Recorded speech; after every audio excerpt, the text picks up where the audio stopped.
मैं हूं निशांत बिसेन। आज के इस खास पेशकश में आपका स्वागत है। इस वक्त हम हैं छिंदवाड़ा में और आज सांसद नकुल नाथ के साथ हम विभिन्न विधानसभाओं में जाने वाले हैं, कार्यकर्ता सम्मेलनों का हिस्सा रहेंगे। साथ ही इस चुनावी समर में जनता का क्या मिजाज है ये भी जानने की कोशिश करेंगे।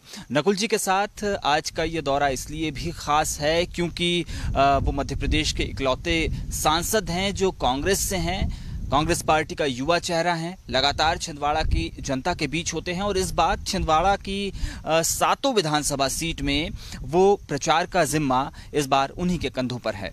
तो चलिए आज के सफर की शुरुआत करते हैं। आज हम नकुल जी से बातचीत करेंगे, विभिन्न राजनीतिक पहलुओं पर विस्तार से चर्चा करेंगे और देखेंगे कि इन सब को लेकर नकुल नाथ जी का क्या नजरिया है। तो चलिए करते हैं शुरुआत। छिंदवाड़ा सांसद नकुल नाथ भी छिंदवाड़ा जिले में मोर्चा संभाले हुए हैं। अलग अलग विधानसभाओं में जाकर जनसभाओं, कार्यकर्ता सम्मेलन और घरों में जाकर नकुल नाथ कांग्रेस के लिए समर्थन मांग रहे हैं। ऐसा ही एक दिन बंसल न्यूज ने उनके साथ बिताया और करीब से देखा कि वो किस तरह काम करते हैं। साथ ही अलग अलग स्थानों पर कई मसलों पर नकुल नाथ से हमने खुलकर बात की। छिंदवाड़ा सांसद नकुल नाथ के साथ बंसल न्यूज का सफर शुरू हो चुका है। सबसे पहला पड़ाव है सौंसर विधानसभा के 15 खेड़ी गांव, जहां कांग्रेस की जनसभा है। सफर के दौरान नकुल नाथ से हमने विधानसभा चुनाव की तैयारियों और उनकी कार्यशैली पर बात की। सांसद नकुल नाथ जी मेरे साथ हैं। सर, आपका बंसल न्यूज पर स्वागत है। सबसे पहले आज हम सौंसर का रुख कर रहे हैं। किस तरीके से आप इन दिनों चुनाव प्रचार में व्यस्त हैं? आप लगातार हम देख रहे हैं अलग अलग विधानसभाओं में जा रहे हैं, कार्यकर्ता सम्मेलन कर रहे हैं, अलग अलग वर्गों से मिल रहे हैं। तो आप किस तरीके से इलेक्शन के लगभग 1.5 महीने पहले आगे बढ़ रहे हैं? देखिए, पूरी तैयारी है और मैं कार्यकर्ता सम्मेलन इसलिए कर रहा हूं कि मैं कार्यकर्ताओं में जोश भर सकूं और ये चुनाव कांग्रेस पार्टी के लिए बहुत महत्वपूर्ण है और कांग्रेस का हर एक कार्यकर्ता पूरी मेहनत, पूरी शक्ति, पूरी ताकत के साथ इस चुनाव में भिड़ रहा है। लगभग 40 वर्षों से हम देख रहे हैं कि कमलनाथ जी ने एक विशिष्ट शैली से काम किया है और उसी शैली का परिणाम है कि छिंदवाड़ा मॉडल विकसित हुआ है। पिछले 5 साल, 4.5 साल से आप यहाँ के जनप्रतिनिधि हैं, तो आप किस विजन के साथ और किस रोड मैप के साथ आगे बढ़ रहे हैं? मैं कमलनाथ जी के विजन से आगे बढ़ रहा हूँ। जब भी मेरी बात आती है, मेरी तुलना डायरेक्ट कमलनाथ जी से की जाती है। ये मत भूलिएगा, उनके पास 42 साल का अनुभव रहा है। मैंने छिंदवाड़ा के लिए बहुत सारे विकास योजनाएं सोची थी, लेकिन जब से हमारी सरकार गई है, ये सारे योजनाओं पर भारतीय जनता पार्टी ने रोक लगा दी है। छिंदवाड़ा में अभी विकास की बहुत गुंजाइश है। जनसभा में नकुल नाथ ने वादा किया कि अगर कांग्रेस सरकार में आई तो अपने वचनों को पूरा करेगी। साथ ही किसानों, महिलाओं और रोजगार के लिए प्राथमिकता से काम करेगी। हमने पिछले चुनाव में माताओं और बहनों को वचन दिया था कि हम पेंशन की राशि दुगनी करेंगे। हमने अपना वचन पूरा किया और इस बारी हम माताओं और बहनों को वचन देते हैं, हम फिर से आपकी पेंशन की राशि बढ़ाएंगे। और यहाँ इस भीड़ में मेरे जो नौजवान साथी खड़े हुए हैं, मैं इस मंच से आप सभी को विश्वास दिलाता हूं, जितने भी सरकारी पद रिक्त पड़े हुए हैं उन पे हमारे नौजवानों का सबसे पहला हक होगा। पंधार खेड़ी में बंसल न्यूज ने कार्यकर्ताओं से बात की, जिसमें कमलनाथ को लेकर उनकी दीवानगी भी देखने को मिली। तो ये 15 खेड़ी की सभा है जहां पर आपने सुना किस तरीके से नकुल नाथ जनता के बीच थे। आप लोगों को कैसा लगा नकुल नाथ जी को सुनकर? अच्छा लगा बोला। आप क्या सौंसर विधानसभा को लेकर क्या सोचते हैं? कमलनाथ आने को होना बोल रहा। कमलनाथ जी आएंगे? हाँ, आएंगे। अगर मुख्यमंत्री बनते हैं तो किस तरीके से लाभ मिलेगा? बहुत अच्छा लाभ मिलेगा। कमलनाथ, बिल्कुल बिल्कुल बिल्कुल, सिर्फ कमलनाथ। धन्यवाद। मध्य प्रदेश का मुख्यमंत्री जब कमलनाथ जब बनेंगे तो जिले का पूरे मध्य प्रदेश का विकास होगा। कमलनाथ जी के पास एक विजन है और उस विजन को कमलनाथ जी लेके चल रहे हैं। जब कमलनाथ जी मुख्यमंत्री बनेंगे तो किसानों का, नौजवानों का, सबका भला होगा। सौंसर से कांग्रेस के विजय चौरे विधायक हैं।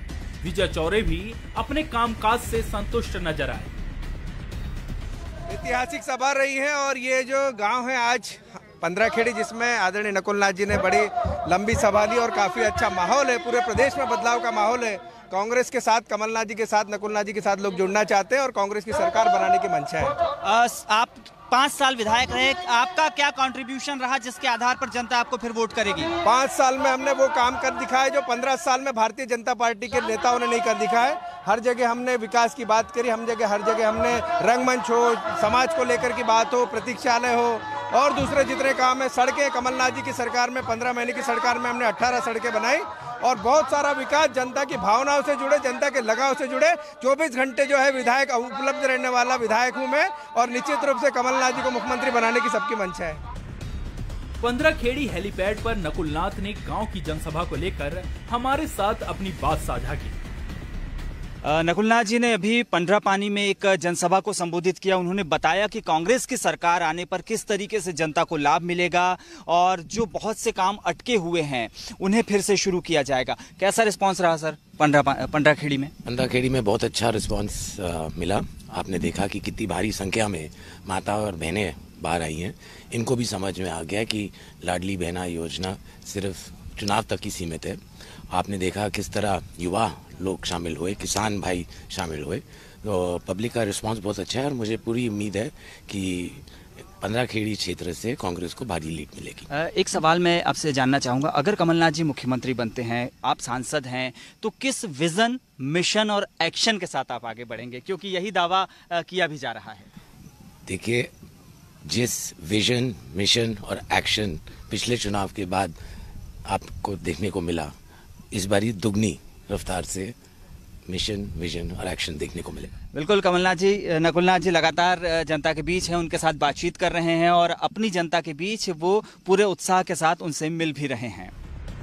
नकुलनाथ जब पंधार खेड़ी से आगे के लिए निकले तो उन्होंने रास्ते में मध्य प्रदेश के पूर्व मुख्यमंत्री कमलनाथ के 4 दशक के काम और विधानसभा चुनाव के मुद्दों और पिता से तुलना पर खुलकर बात की। कांग्रेस लगातार जनता के बीच जा रही है, दावा कर रही है कि अगर सरकार बनती है तो वो एक बेहतर प्रशासन देगी। नकुलनाथ जी मेरे साथ हैं। सर, इस किताब में छिंदवाड़ा के 40 साल के विकास का लेखा जोखा है। हम किस तरीके से देखें, कौन से वो मुद्दे होंगे जिसके आधार पर आप पूरे प्रदेश में जनता के बीच जा रहे हैं? देखिए, ये किताब की बात करें तो इसमें लिखा है कि जब कमलनाथ जी सन 80 में पहली बार चुनाव लड़े थे तो 85% लोग BPL बिलो पॉवर्टी लाइन के थे। और इसमें लिखा है कि कैसे कैसे हम कमलनाथ जी ने छिंदवाड़ा को में विकास कार्य किए, कैसे कैसे छिंदवाड़ा आगे बढ़ा। लेकिन आगे का रास्ता भी बहुत लंबा है। नकुलनाथ जी की भूमिका छिंदवाड़ा की 7 विधानसभा सीटों तक ही रहेगी या फिर प्रदेश के इकलौते सांसद होने के नाते आप पूरे मध्य प्रदेश में कैंपेन करेंगे? मेरा मेन फोकस छिंदवाड़ा जिला रहेगा, लेकिन मैं स्टेट्स के दूसरे भागों में भी जाऊंगा। कमलनाथ जी देश के बड़े राजनेता रहे हैं शुरू से ही। इस वक्त वो मध्य प्रदेश की जिम्मेदारी संभाल रहे हैं। इस नाते कभी आप पर यह दबाव होता है कि आपको भी और बेहतर परफॉर्म करना है? हालांकि आपकी कार्यशैली को हमने काफ़ी करीब से देखा है, फिर भी एक परफॉर्मेंस का चैलेंज होता है। इसके अलावा कभी आप उनसे सलाह मशविरा करते हैं? बहुत बड़ा चैलेंज रहता है, क्योंकि लोग मेरी तुलना फौरन कमलनाथ जी से करते हैं और उनकी गलती नहीं है। लेकिन आपको एक बात समझना चाहिए, मुझे मेरे कार्यकाल के 2 साल कोविड में बर्बाद हो गए। तो अगर आप देखेंगे, मुझे 2.5 साल मिले हैं काम करने के लिए और 2.5 साल में मैं मानता हूं कि मैंने छिंदवाड़ा के लिए बहुत सारे विकास कार्य किए। नकुलनाथ के साथ हमारा अगला पड़ाव है चौराई विधानसभा का अंबाड़ी गांव। यहां नकुलनाथ ने बताया कि पांढुर्णा को नया जिला बनाने के फैसले को वो किस तरह देखते हैं। इस वक्त हम निकल चुके हैं चौराई विधानसभा के अंबाड़ी के लिए, जो कि बिछुआ तहसील में आता है। और इस वक्त जिस इलाके में हम हैं वो पेंच नेशनल पार्क के का ही इलाका है और बहुत ही डेंस फॉरेस्ट है। ये छिंदवाड़ा की पहचान भी घने जंगलों के लिए है। बहुत ही प्रकृति यहाँ पर अपना दुलार लुटाती है। नकुल जी हमारे साथ लगातार बने हुए हैं। सर, एक अहम सवाल जो मैं आपसे पूछना चाहूँगा, पांढुर्णा एक नया ज़िला बनने जा रहा है, जो कि लंबे समय से उसका एक विशेष जुड़ाव रहा है। आप इस फैसले को किस तरीके से देखते हैं? मैं तो शिवराज जी 4 बार ही घोषणा कर चुके हैं कि पांढुर्णा जिला बनेगा। मैं तो मानता हूँ ये एक और घोषणा है। अगर पांढुर्णा जिला बनता है तो पांढुर्णा का भला होगा, मैं समझता हूँ। आप भी यही चाहते थे शुरू से? देखिए, इन्होंने सौंसर को भी इसमें इंक्लूड कर दिया है, सौंसर विधानसभा को। सौंसर के लोग इसके बड़े खिलाफ है। एक और आज के ही आपके कार्यक्रम में एक बड़ा अनूठा कार्यक्रम आज शामिल है, जहां पर कांग्रेस का ही जो बेरोजगार दल प्रकोष्ठ है, तो इसका आयोजन है। तो ये किस तरीके का कॉन्सेप्ट है? देखिए, पूरे मध्य प्रदेश में सबसे बड़ी समस्या बेरोजगारी की है, तो मैंने सोचा क्यों नहीं इसे आकर्षित किया जाए और छिंदवाड़ा में बेरोजगार दल प्रकोष्ठ की हमने शुरुआत की और ये पूरे मध्य प्रदेश में चालू होगा, ये बताने के लिए कि बेरोजगारी सबसे बड़ी परेशानी आज हमारे युवाओं के बीच में है। और जिस तरीके से नकुलनाथ जी ने अपनी जनसभा में भी बेरोजगारी के मसले को उठाया और ये बताया कि अगर उनकी सरकार आती है तो इस दिशा में काम किया जाएगा। पेंशन को लेकर भी उन्होंने कहा कि ये फिर बढ़ाई जाएगी। किसानों के लिए 2 लाख रुपए का कर्जा एक बार फिर माफ़ करने की योजना शुरू की जाएगी। इसके अलावा उन्होंने दावा किया कि अगर कांग्रेस की सरकार वापस सत्ता में आती है, कमलनाथ जी फिर मुख्यमंत्री बनते हैं, तो एक बार फिर से कल्याणकारी योजनाओं को शुरू किया जाएगा। फिलहाल हम बिछुआ के लिए निकल चुके हैं और कुछ देर में हम बिछुआ में नकुलनाथ जी की एक जनसभा होगी, उसका हिस्सा बनेंगे। आदिवासी बाहुल्य अंबाड़ी गांव की सभा के बाद यहां के स्थानीय मुद्दों को लेकर भी नकुलनाथ ने विस्तार से बताया। ये पिछड़ा हुआ क्षेत्र है, ये कृषि आधारित क्षेत्र है और आप देख रहे हैं यहाँ फसल एकदम बर्बाद हो गई है। ये कई दिनों से मुआवजा के लिए इनकी मांग उठ रही है। भारतीय जनता पार्टी इनकी ओर बिल्कुल नहीं देख रही है और मैंने अपने इस क्षेत्र के किसानों से मीटिंग की थी 3-4 दिन पहले और मैंने कहा था कि जैसी कांग्रेस की सरकार आएगी आपको मुआवजा मिलेगा। चौराई के अंबाड़ी गांव की सभा के बाद नकुलनाथ के साथ हम पहुंचे छिंदवाड़ा, जहां नकुलनाथ ने बेरोजगार प्रकोष्ठ के कार्यक्रम में शिरकत की। इस कार्यक्रम में उन्होंने युवाओं के साथ सीधा संवाद किया। इस इंटरेक्शन में नकुलनाथ ने अपने कॉलेज और स्कूल के अनुभव भी साझा किए। सरकारी घोटालों में लेकर आपका क्या स्टैंड रहेगा और आगे आने वाली भर्ती में आपकी सरकार बनती है तो इसके लिए आपकी क्या योजनाएं बनाएंगे? आपको घोटाला मुक्त, भ्रष्टाचार मुक्त कांग्रेस की सरकार मिलेगी। कांग्रेस के बेरोजगार प्रकोष्ठ के युवा संवाद में शामिल होने के लिए नकुलनाथ छिंदवाड़ा में ही मौजूद हैं, युवाओं के बीच पहुंचे हैं। सांसद जी, हमने देखा बहुत इनोवेटिव ये आपका पूरा इवेंट लगा, जिसमें जिले भर से युवा पहुंचे हुए हैं, बेरोजगार हैं, कुछ स्टूडेंट्स भी हैं और आप बड़े राजनेता से अलग उनके मित्रवत आज नजर आए। बहुत सारे एक्सपीरियंस भी आपने शेयर किए। कुल मिला के इस जो कार्यक्रम है इसका मोटिव क्या था? देखिए, आज हमारे ज़िले में लगभग 65% यूथ है और मेरा मानना ये है कि यूथ से जुड़ना बहुत आवश्यक है।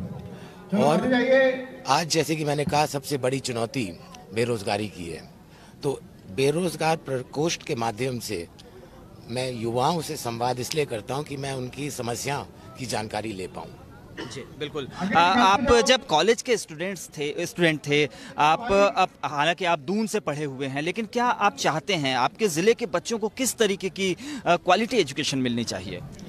जैसा कि मैंने संवाद में कहा था कि मैंने सपना देखा था कि हमारा छिंदवाड़ा ज़िला एक एजुकेशन हब बने, पूरे मध्य भारत में एक एजुकेशन हब बने। इसलिए जो यूनिवर्सिटी यहाँ खोली गई उसके कोर्सेज तक मैंने हार्वर्ड और स्टैनफोर्ड से बात करके कि यहाँ क्या किस प्रकार के कोर्सेज होने चाहिए। उदाहरण देता हूँ, एरोनॉटिकल इंजीनियरिंग ये मध्य भारत में कहीं नहीं है, ये छिंदवाड़ा यूनिवर्सिटी के सिलेबस में मैंने इसे शामिल किया। जैसा कि मैंने कहा कि ये कृषि आधारित क्षेत्र है, यहाँ मेरी सोच थी कि एक एग्रीकल्चर और एक हॉर्टिकल्चर कॉलेज भी खोला जाए कि बच्चे वहाँ पढ़ सकें और वहाँ से जो शिक्षा प्राप्त करते हैं एग्रीकल्चर कॉलेज से, वो अपने खेत में उस शिक्षा का उपयोग करें। छिंदवाड़ा के बाद हम नकुलनाथ के साथ चौराई विधानसभा के चांद पहुंचे। चांद में कांग्रेस कार्यकर्ता नीरज ठाकुर ने राम कथा का आयोजन किया है। सफर के दौरान नकुलनाथ से धर्म और हाल ही में कमलनाथ और उनके द्वारा कराई गई 2 भव्य कथाओं पर भी चर्चा हुई। नकुल जी, धर्म के प्रति आपकी बड़ी आस्था रही है, कमलनाथ जी की भी बड़ी आस्था है, हनुमान भक्त हैं आप। किस तरीके से आप धर्म को देखते हैं? हाल ही में पंडित धीरेन्द्र शास्त्री जी और पंडित प्रदीप मिश्रा की कथा भी छिंदवाड़ा में हो चुकी है। बड़े दिनों से मांग थी छिंदवाड़ा की जनता की कि बागेश्वर धाम जी महाराज का कार्यक्रम छिंदवाड़ा में हो। बागेश्वर धाम जी महाराज से कमलनाथ जी ने लगभग 9 महीने पहले बागेश्वर धाम जाकर उनसे रिक्वेस्ट की कि वो छिंदवाड़ा आए। बड़ी सक्सेसफुल कथा रही। जैसा कि आपने कहा, कमलनाथ जी और मैं दोनों हनुमान भक्त हैं और मैं ज़्यादा बड़ा शिव भक्त हूँ, इसलिए मैंने सोचा क्यों नहीं, क्योंकि छिंदवाड़ा की मांग ये भी थी कि पंडित प्रदीप मिश्रा जी भी यहाँ आए। तो मैं और कमलनाथ जी उनसे इंदौर में मिलने गए थे और उन्होंने आखिरकार छिंदवाड़ा के लिए डेट दी और ये दोनों कथा कराने के बाद मुझे बड़ी खुशी हुई ये देखने में कि हमारे छिंदवाड़ा की जनता कितनी धार्मिक है और कितनी आस्था भगवान के प्रति रखती है। छिंदवाड़ा जिले को मैं जितना समझ पाया हूँ, मैंने जितना देखा है कि यहाँ गांव-गांव में मूर्तियां आप लोगों ने स्थापित करवाई है, चाहे कमलनाथ जी ने सांसद रहते करवाई, उसके बाद आपकी भी धर्म को लेकर एक विशेष आसक्ति है। इस पूरे आदिवासी बाहुल्य जिले में धर्म किस प्रकार से चेतना का संचार करता रहा है? देखिए, प्रमुख बात यह है, हम कभी धर्म को राजनीतिक मंच पे नहीं लाते। भाजपा हमेशा धर्म को राजनीतिक मंच पे लाती है। हमारे जिले में ये आदिवासी जिला है और यहाँ मैं और कांग्रेस पार्टी हर धर्म का सम्मान करते हैं। यहाँ मुस्लिम्स भी हैं, सिख भी हैं, ईसाई भी है, आदिवासी भी है। आदिवासी हिंदू है लेकिन उनके भगवान अलग है, बड़े देव हैं, लेकिन हम सब धर्म का सम्मान करते हैं और सब धर्म को बराबर सम्मान देते हैं। एक बहुत संक्षिप्त सवाल आपसे पूछूंगा, हालांकि ये राजनीति से जुड़ा हुआ प्रश्न है। आप जिस तरीके से लगातार विधानसभाओं में जा रहे हैं, तो क्या 7-0 का पिछली बार का आंकड़ा इस बार बरकरार रहेगा? बिल्कुल रहेगा और मेरी पूरी कोशिश रहेगी। भागवत कथा से लौटकर नकुलनाथ वापस छिंदवाड़ा पहुंचे, जहां वो स्थानीय कार्यकर्ता सम्मेलन में शामिल हुए। गौरव भलाते के नेतृत्व में ये सभी साथी आज कांग्रेस का दामन थामने जा रहे हैं। कांग्रेस की नीति से प्रभावित होकर ये सभी साथी आज कांग्रेस परिवार में आ रहे हैं। हम सभी इनका कांग्रेस परिवार में हार्दिक वंदन और अभिनंदन करते हैं। सांसद नकुलनाथ जी के साथ आज हमने छिंदवाड़ा जिले की विभिन्न विधानसभाओं का दौरा किया। इस दौरान जहां उन्होंने राजनीतिक मंच साझा किए, वहीं धार्मिक आयोजनों में भी शामिल हुए। इसके अलावा वो क्षेत्र की जनता उनके परिवारों में भी पहुंचे, उनके घरों में पहुंचे, उनसे भेंट मुलाकात की। कुल मिलाकर आज पूरे एक दिन में हमने नकुलनाथ जी के साथ उनकी कार्यशैली को देखा, जगह जगह उनके साथ गए, उनसे बातचीत की और हमने जाना कि किस तरीके से वो छिंदवाड़ा ज़िले के लिए एक सोच रखते हैं, एक विचार रखते हैं, एक विज़न रखते हैं और इसके साथ ही वो आगे बढ़ रहे हैं। आज के सफ़र में बस इतना ही।